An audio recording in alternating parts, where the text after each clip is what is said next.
Hola a todos, este es el canal Maldad Humana y aquí hablaremos sobre la vida de los asesinos más crueles.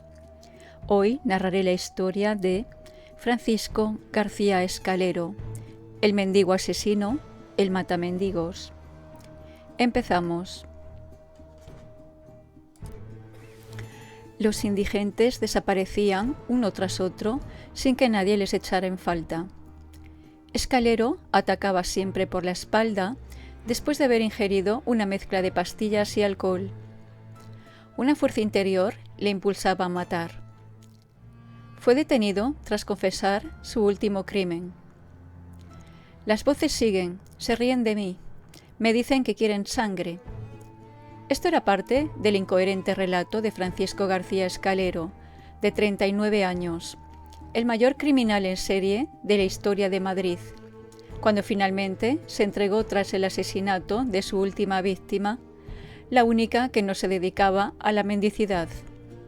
Víctor Criado Martí, de 34 años, un enfermo esquizofrénico, compañero suyo en el Hospital Psiquiátrico Regional.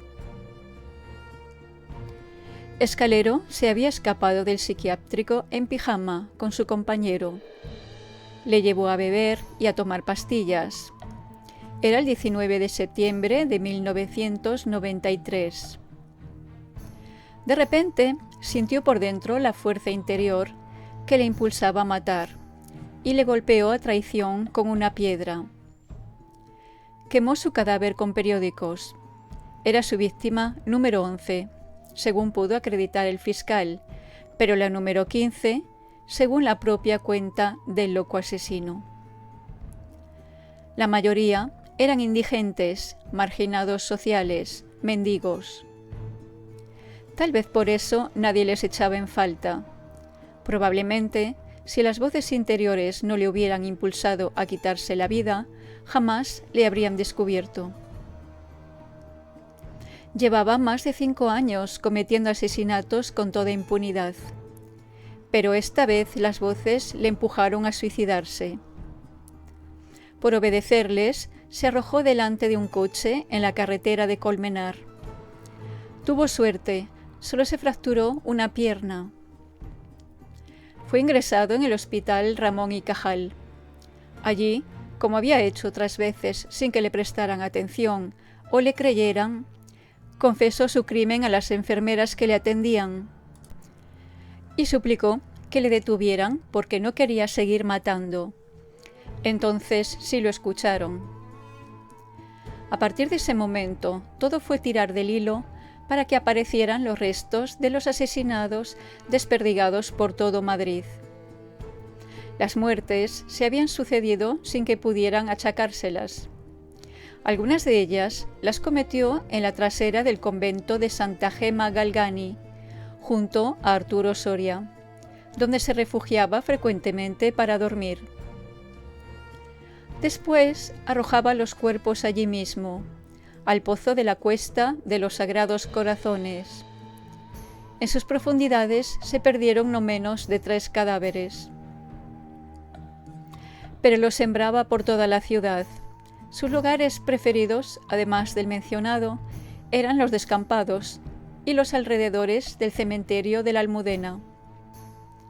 La relación de Escalero con el cementerio, los muertos y todo lo muerto fue siempre una constante en su vida. Nació el 24 de mayo de 1954 y pasó su infancia y adolescencia en una infravivienda del número 36 de la calle Marcelino Roa, apenas a 200 metros de la tapia del cementerio de la Almudena. Sus padres eran agricultores emigrados de Zamora.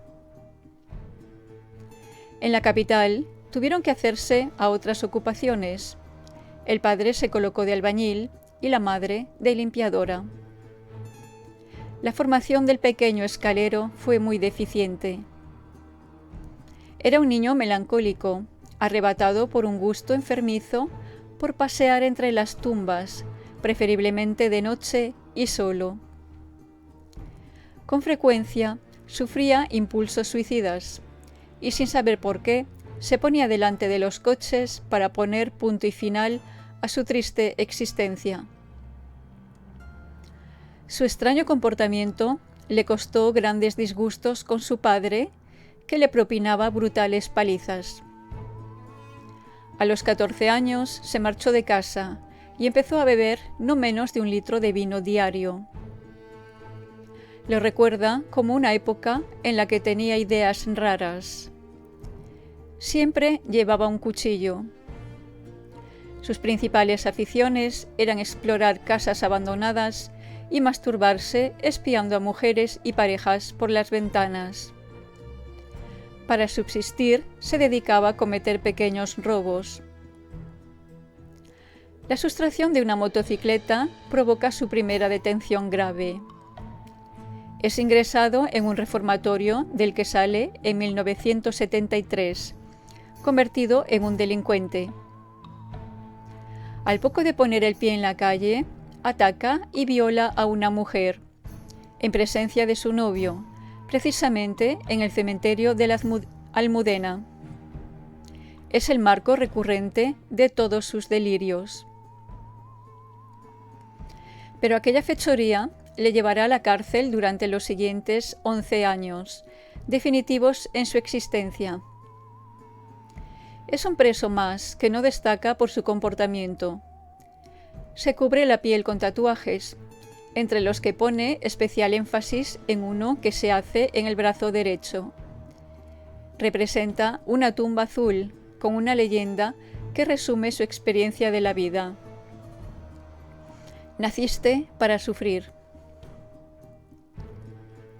Durante el tiempo que pasa encarcelado, mientras algunos de sus compañeros combaten su soledad con aves que alegran sus celdas, él se llevaba a su chabolo los pájaros muertos que encontraba, porque con ellos dice encontrarse más a gusto. Sale de prisión con 30 años cumplidos. El mundo que encuentra no le ofrece ningún punto de apoyo. Intenta convertirse en camionero, pero suspende el examen del carné de conducir. Con su pasado de presidiario, sin formación ni amigos, le resulta imposible encontrar un empleo. No le queda otro camino que vivir de la mendicidad. Ninguna barrera se interpone ya entre él y la atracción que siente por las pastillas mezcladas con alcohol. La muerte de su padre, que se produce en marzo de 1985, corta cualquier clase de amarre con el pasado. El continuo consumo de alcohol le vuelve violento. Comienza su imparable carrera como criminal. El primer asesinato se produce el 11 de noviembre de 1987, cuando le corta la cabeza a María, una indigente. Profana y viola su cuerpo. Desde ese momento no callarán las voces dentro de su cerebro. Iba por la calle como si no existiese, era como si no tuviera cuerpo. Me miraba a los espejos y no me reconocía. Oía voces interiores que me decían que tenía que matar, que tenía que ir a los cementerios. Se suceden los crímenes, siempre por la espalda, siempre con fuego y mutilaciones. Los nombres de sus víctimas desfilan como un macabro carrusel. Mario Román González, Juan Cámara Baeza, Ángel Herrero Vallejo, Julio Santiesteban, etc. ¿Recuerdas a Santiesteban?, le pregunta el fiscal. No lo recuerdo bien. Lo mató en un descampado de Hortaleza, le acuchilló en la carótida y después, mientras agonizaba, le cortó el pene y se lo introdujo en la boca. Prosigue el relato del fiscal. Estaba bajo el efecto del alcohol y las pastillas. No sabía lo que hacía, se defiende él. En el invierno de 1990, ¿estaba usted con Juan? ¿Lo recuerda? No muy bien. ¿Recuerda que le clavó el cuchillo por la espalda y luego con la navaja le sacó las vísceras? A uno le cortó la cabeza y a otro le sacó el corazón, y le dio un bocado, saboreando el trozo sin sentir nada. Recuerda que se encontraba bien con ellos, con todos los que mató, hasta que de pronto la mezcla de pastillas y alcohol le estallaba en la cabeza. Entonces tenía que matarlos. Se acuerda de ellos y les reconoce cuando se les muestra las fotografías. Está loco, pero no tiene un pelo de tonto. Sus víctimas forman una lista muy larga: Mariano Torrecilla, Lorenzo Barbas, etc. ¿Conocí a Ángel Serrano? Sí, y lo maté. Era uno de sus compañeros mendigos. Iba con él cuando él recogía limosnas en la iglesia de Covadonga, cerca de Manuel Becerra. Estuvieron bebiendo. Escalero tomó pastillas de ropinol, un potente hipnótico, con 2 litros de vino, hasta que resucitaron las voces en su interior. El impulso ciego se apoderó de sus sentidos. Recogió una piedra del suelo y golpeó a Ángel por detrás, en la cabeza. 1, 2, 3 veces.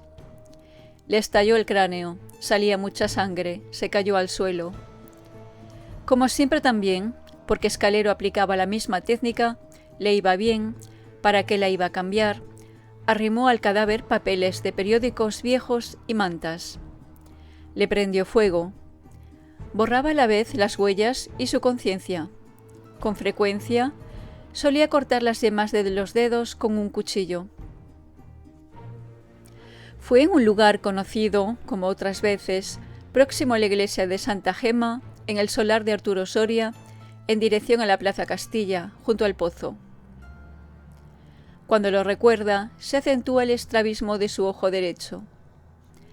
Los asesinatos los alternaba con macabras orgías de necrofilia y aberración en el cementerio. De vez en cuando saltaba las tapias de la Almudena bajo el efecto de su mezcla explosiva de pastillas, rompía nichos, sacaba los cuerpos y abusaba de ellos sexualmente. Solo una víctima se escapó viva. Por entonces, Escalero ya batía su propia marca de beber 5 litros de vino al día. La afortunada fue una mujer, Ernesta, de 45 años, alcohólica crónica. La atacó en la madrugada del 1 de junio de 1993, acompañado de Ángel Serrano, a quien también asesinaría en junio de 1993. La sacaron en volandas, en las proximidades de la Avenida de América. La llevaron a un solar de la calle Corazón de María, donde abusaron de ella. La golpearon la cabeza con piedras y le dieron un navajazo en la cara. La dejaron por muerta, pero Ernesta podría recuperarse y presentó una denuncia. No obstante, hasta la confesión voluntaria de Escalero, no podría establecerse quiénes habían sido los autores de la agresión. Un estremecimiento de horror recorrió la espina dorsal de la sociedad madrileña cuando se supo con certeza que el matamendigos había actuado con toda libertad e impunidad desde 1987 hasta 1993, sin que nadie hubiera reparado en su siniestra actividad. Los cuerpos desaparecían a un ritmo increíble, sin que ni siquiera mucho después pudiera establecerse con certeza cuáles fueron las víctimas del mendigo psicópata. Escalero era un expresidiario en tratamiento por esquizofrenia y psicopatía, con diversos controles policiales, médicos y judiciales, pero ninguno de ellos detectó lo peligroso que era. Los forenses que le examinaron ofrecieron un dictamen demoledor. Se trata de un fracaso estrepitoso de la sociedad en general, y más en concreto de sus instituciones. Juzgado a finales de febrero de 1996, Escalero fue absuelto de sus crímenes por enajenación mental, aunque el tribunal mandó que fuera recluido en el psiquiátrico penitenciario de Fontcalent, en Alicante.